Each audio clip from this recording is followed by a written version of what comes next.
Thanks for tuning into this broadcast of the Resilient Advisor podcast. My name is Jay Coulter.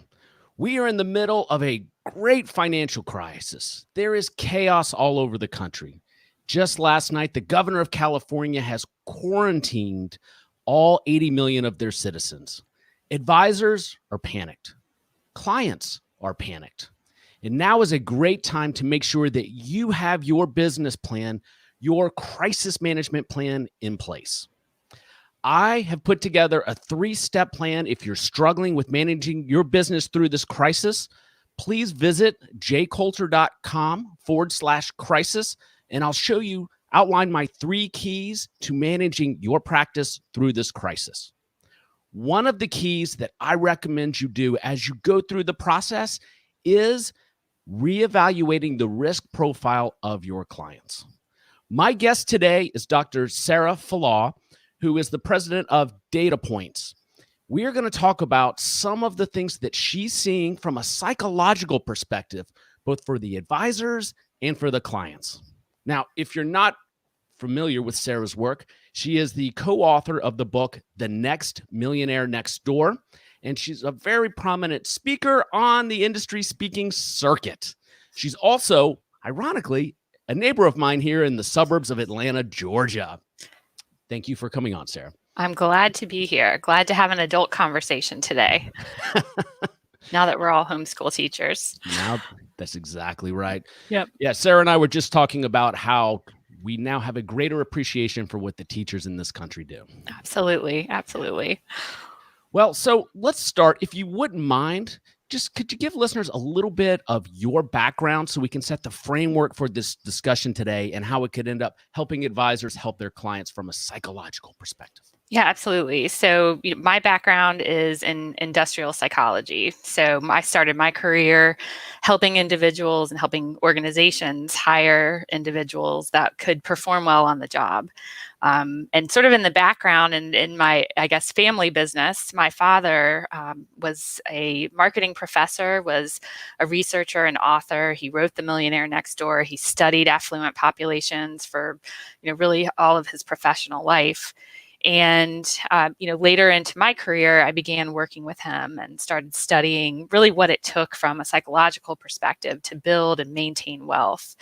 And so that's what became DataPoints, which is the company that I run today. And we work with advisors to help them understand the behaviors, personality, attitudes, and again, risk tolerance of their clients. And so that's how I ended up on the financial planning and financial services side of the world, if you will.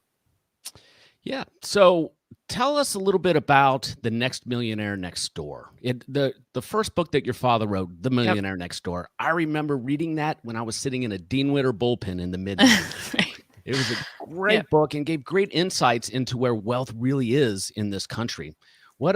What's new in The Millionaire Next Door? Yeah, absolutely.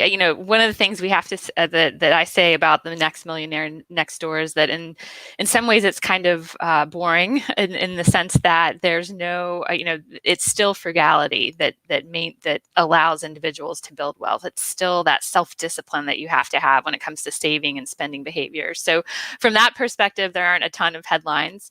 But I think that what is different, of course, about today is that we have technology at our fingertips. We're able to see and be influenced by what others are doing, driving, and wearing like never before. And I think about it in the context of today, for example, we're able to get all of these insights from, some experts certainly out there, but also our friends and family that may be experiencing what's going on. And so we are being influenced in a really unique and different way today than millionaires were, let's say, back in 1996. Yeah. Listeners, if you'd like to pick up a copy of The Millionaire Next Door, it could be a great read. I think we're going to have some free time on our hands. That's right. Visit www.thenextmillionairenextdoor. That's www.thenextmillionairenextdoor. So let's pivot here and talk a little bit about the applications for advisors and their clients. So through the lens of your work, tell me a little bit, are millionaires next door better prepared to handle a crisis like we're going through today, and why? Right. Yeah.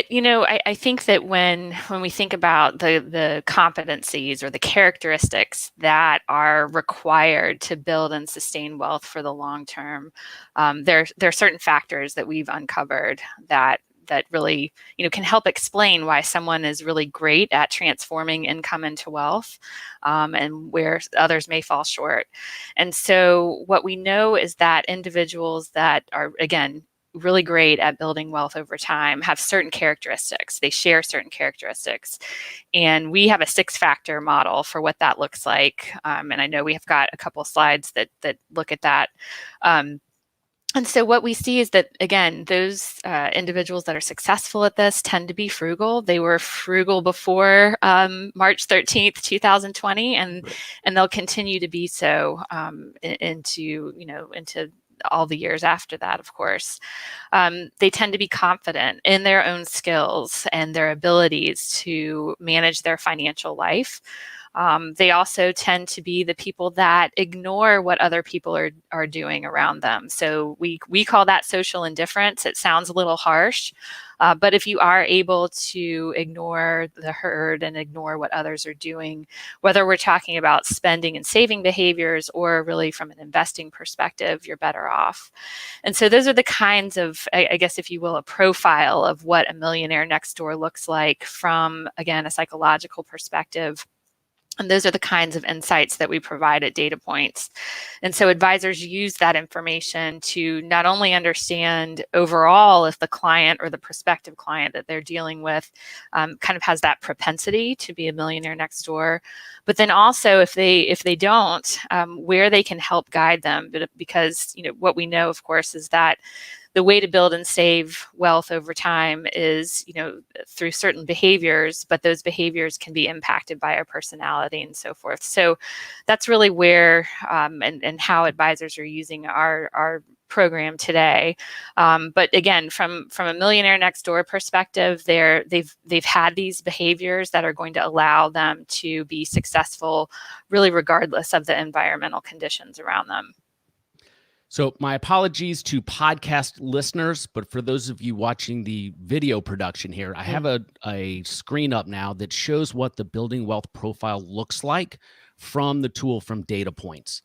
It shows the, building wealth potential, frugality, confidence, control, planning and monitoring, focus, and social indifference chart that is an output of the client taking this assessment. Yep. Yeah, and in this example here, again, so this is someone that's really high on all of those factors. And in essence, we would say that they have the behavioral patterns to be the millionaire next door. So again, they would be someone that, from a financial planning perspective, what we've heard from advisors are these are typically the prospective clients that come in, maybe want just a checkup to see if they're doing things okay. They may not necessarily be a client that is going to need your assistance on an ongoing basis, but they may just want to check in and make sure that they've got things under control for right now. Yeah. So advisors, here's where I see the application of this tool today. So let's say you've gone through the planning process with your client before the crisis. You have them positioned correctly based on their stated risk profile and risk tolerance. And they come to you panicked, as clients tend to do. And you revisit the conversation about what they stated their risk profile was, and then have them take this survey. And when you get the results back, it can reframe the conversation with the clients to make sure you're in the right spot. And specifically for the clients that are saying, hey, we need to do something, when as an advisor, if you've set them up correctly, you don't need to do anything right now. This shows them that you're taking some proactive steps to look at their portfolios without actually having to make any changes. So, Sarah, is that fair? Or are there any other applications that during this crisis advisors could use this wealth-building tool? Yeah, that's a great point. So, so this is just one of the assessments. The building wealth one that we're showing you here is really just one of the assessments that we offer. From an investment management perspective, we also have the investor profile, which is a risk tolerance assessment. We talk about the competencies of good investors. So, just to kind of contrast each one. Building wealth is, hey, are you great at the job of household financial management in general? Are you a good household CFO? And then the investor profile is really a specific case, right? So now we're going to talk about your psychological risk tolerance from a competency perspective. Do you have the characteristics that are going to allow you to be a good long-term investor? And so that's how we've worked to create a risk tolerance assessment that's, again, competency based. So we're really focused on the characteristics of good investors. And so I know we've got a couple other slides that talk about kind of those 5 factors of investing success. Yep, right here. And so what we know from not only the research that we've conducted, but certainly the academic research that's out there as well, is that there are characteristics that distinguish individuals really from the good investors to those that maybe are taking some chances when they shouldn't be. And you know, we're all unique. So we've got some slides in here, and I won't tell you which one is me and which one is my spouse, but we're going to go through those in just a second to show you what those profiles look like, because we're all different. And certainly even within a household, each one of the members of the household is different as well. So from investor confidence to volatility composure, which if you're familiar with the big 5 factors of the personality model, the big 5 model, that's very closely aligned to emotional stability. And so there's certain other things as well: risk personality, your preference for risk, as well as your judgment about the markets. And so taken together, that becomes the client's risk tolerance profile. We also have an action indicator, which is a predictor of whether or not your client will buy, sell, or hold in the down market. So that's another piece of information you'll have about your clients. So if we look, I know, again, we've got a couple profiles here, so we can take a look at the next profile in terms of, you know, an investor that really maybe a steady long-term investor. Again, I would, in terms of the Millionaire Next Door, this would be a similar type profile, particularly if they're not an entrepreneur. So if they're more in traditional careers and things like that. So you can see there that this investor is high on almost everything. So they are composed. They tend to prefer some risk, but they're low on risk personality. And so this is typically what we see for individuals that are in the financial planning or financial services industry, with the exception of folks like that are in the VC type industries or hedge fund managers and things like that, where they've got the really high risk personality profile. So we can, you know, you can think about, again, each of your clients' unique profiles in terms of not only what their risk tolerance is, but then diving into each of these unique factors so that you can better guide them. You can help them understand, you know, where they can improve. And so we'll contrast that with a different profile here. And I think I can't remember if I gave them, let's see, intelligent and pro risk, but not composed. So, you know, this lots is of those folks right now. Yeah. So, I mean, this is my profile. Just to be very honest, right? So this is the person or the client that you would not want going to the grocery store on the day that they announced that all of the schools were going to be closing, which is what I did. I shouldn't have been looking at CNBC or at the grocery store. Those are the 2 places I shouldn't have been. But what we see here is, again, and this is very similar to entrepreneurs that are in our database, as well as those in like creative type roles. As well, that they understand maybe what they should be doing, but they have that low volatility composure. They're, from an emotional stability perspective, they feel emotions much more so than other clients. They fear fear what's happening. They have anxiety. They may be depressed about what's happening.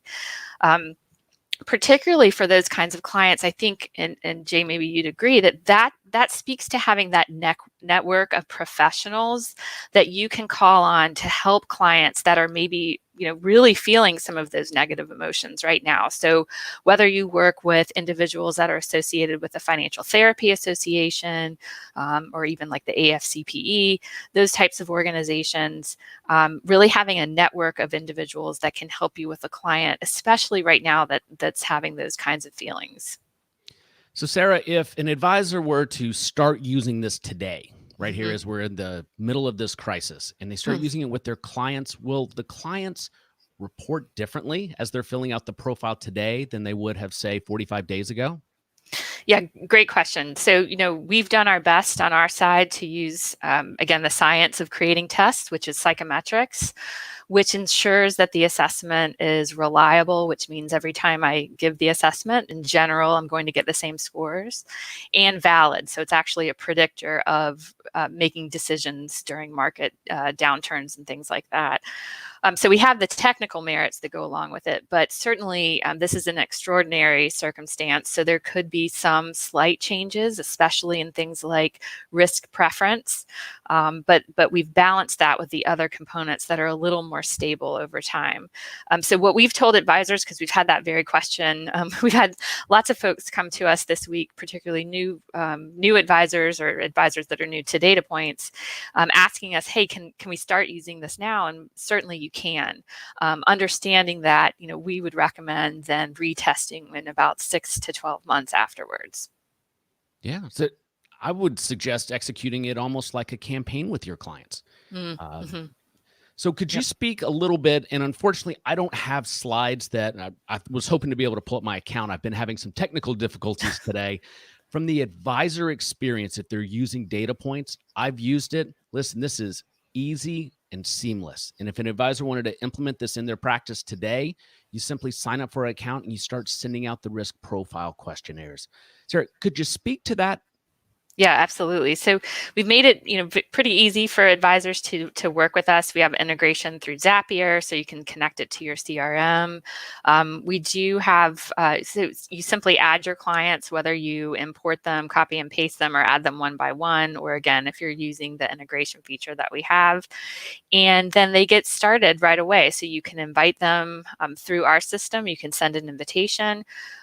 You can copy and paste a URL if you don't want to use our email system, and they can take it right away.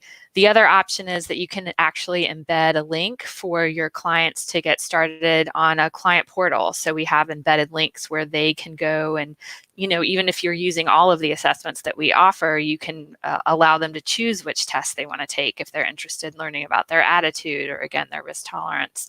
So there are a lot of different options for that. And we have a knowledge base that helps advisors get started with that right away.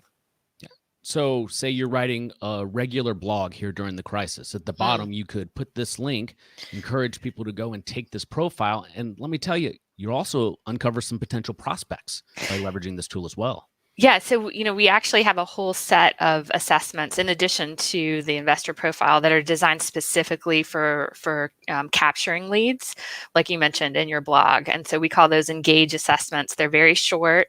One of them is the investor composure assessment. So that can be placed on your blog if you're talking about thinking about your emotions during this time or something like that. That could be a great way to integrate a call to action that makes sense given what you're writing about.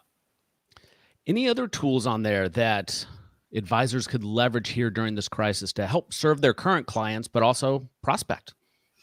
Yeah, I think that part of what we've really done a good job of, and that advisors are working with us or enjoy about what we do, is that we have a lot of prompts and questions that go along with the scores and with the factors that we measure. So you're not just getting scores and, trying to do, just kind of out there, and you can hand your client a report and that's the end of it. We have questions that can help you really have some deep conversations with your clients to help to get to know them better. I think the other component of our platform, and again, it's one that we're continuing to work on, is what we call our guide feature. So essentially, once your clients have taken the assessments or your prospects, you can create a customized set of recommendations for them. So if you have a prospect who's scoring low on something like volatility composure, you can give them some behavioral recommendations to help them improve right there. So that can be customized and then PDF'd and sent to them, again, if it's a prospect. I say PDF since we're not handing people paper right now, for sure. Right. But so that's one thing that you can do as well. I think that the value of the conversations that you're having based on the insights comes in when you're going through those reports and talking through each one of the factors. Okay. And I seem to recall there's also an assessment around careers. Is that correct? Yep. So one of our Engage assessments is a career fit assessment. And so that tends to be one of the more popular, I would say, Engage assessments, particularly if your target market is between, let's say, 35 and 55. If you're writing blog posts that talk about, ensuring that your financial plan is set up before you make some kind of career move, then you can embed one of those assessments into the blog post as a way to capture leads as well. I think given the massive amount of unemployment we might be potentially looking at, that could be a really valuable assessment for people who might need to reinvent themselves, reinvent their career during this time period. Yeah. Yeah, I think too, just thinking about from a psychological perspective, kind of the clients that might be challenging, or rather that are going to feel like they are really feeling this in terms of the emotional side. I know we've got a couple other profiles too of some examples of what advisors have been asking us. So in particular, again, we'll pull up, let's see, if you go to the next one there, actually really quickly, I'll show you this because you mentioned this, Jade, but in terms of, another feature of our platform, there is a comparison feature. This goes back to really making sure that you're addressing both members of the household if you're working with a couple, and really ensuring that the messaging and really the conversation that you're having is addressing both members of the household. So yeah, there it is. So this is a graph showing a husband and wife. Again, you can guess who this is. It's really so I'm the entrepreneur, creative type, and then I'm married to a tax attorney, accounting major. So you can see that makes sense, right? So we're very different in terms of our personality. Our goals are certainly the same, but the way that we approach investing and the way that we approach, financial management in general is very different. And so understanding this before you have a conversation, we think is critical. Certainly, we are hearing that from our advisors, but then even into the relationship, making sure that the communications that you're giving both members of the household take this into account. A great example today. So my husband was going to the grocery store, since I have no business being there during something like this. And, he was asking me, well, you should really calm down about this. This just isn't this big of a deal. And I was trying to explain to him that, this is exactly what advisors shouldn't be saying to their clients. That someone that's low on volatility composure, that again is low on what we would call emotional stability from a personality perspective, without first acknowledging their emotions, and then without first really making sure that, that you as the advisor hear them and understand them and acknowledge that. And then you can start telling them, hey, but here are the facts. Here's what's going on. And here's what we're doing to plan. I like this tool. So I can see a campaign, should this crisis unfold the way it has in Europe, where you as the financial advisor are in your home office and you want to communicate with clients, but you don't want to talk about panics in the markets and changes in portfolios. This gives you an opportunity, because your clients will probably be at home together, to engage with an assessment and then have a debriefing call. Could you see that being a valuable thing for advisors as this unfolds, Sarah? I could. I think that, just with the caveat that each member of the household takes that assessment on their own. So I would not, just like you would not in a traditional sense, you would not want to be sitting with your client while they're taking an assessment, because all of a sudden I'm going to wonder how you want me to answer, and my results may not be as accurate. It's very similar to taking the assessment when the other spouse is in the room. So you would want them to take those individually, and then certainly get them back together to talk about the reports. Boy, so I'm putting my marketing hat on. Imagine a campaign. Are you and your spouse, compatible? Are you compatible when it comes to your investments and your finances? Take this short survey, and just the potential lead generation, and also the ability to help people. This seems to me like it'd be a pretty good prospecting opportunity during this crisis. Yeah, definitely. And again, we do tie these results, and we don't have this here in the slides, but we do tie the results to a large database of investors and how they've been allocated by advisors. So you are going to get some information about stocks and bonds from a percentage perspective, a range. So it is what we would call a true psychological risk tolerance assessment that can be used in your practice, in addition to being something that serves almost as a way to get to know clients up front. Yeah. I love it. All right. So the last tool I think for us to look at is this is an example, another profile example here. And we don't have an example of the financial perspectives, which is our attitude assessment, but this is another example of a client who's taken the investor profile. And this is a common profile that we see, particularly with younger investors. So you have someone that's very composed. They're knowledgeable, so they kind of know a little bit about investing, but they're not very confident in their own abilities to invest, and maybe in their abilities overall in terms of financial management. And so we're seeing that quite a bit from advisors who are working with, again, younger clients.